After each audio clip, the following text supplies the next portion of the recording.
আমাদের সাবেক প্রধানমন্ত্রী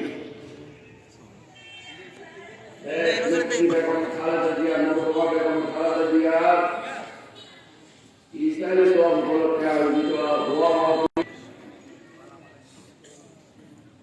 এবং আলোচনা সভা শান দেওয়ার কারিগর আমাদের এই এলাকার ঐতিহ্যবাহী পরিবারের একটি সন্তান 14 বিএনপিতে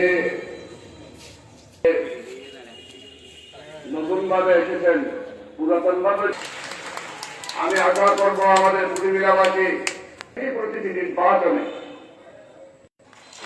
আল্লাহ রাব্বুল ইজ্জত আল কোরআনে বলেছেন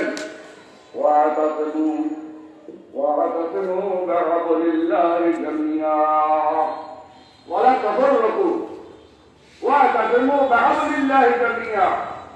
তোমরা আল্লাহর রশিকে মজবুত করে পাকড়াও করো, মজবুত করে ধরো। মুশকিলের মেডিয়ে একতা পর্যন্ত হয় আজ কুমিল্লা নিয়ে যায় ওয়ান আপনাদের সাথে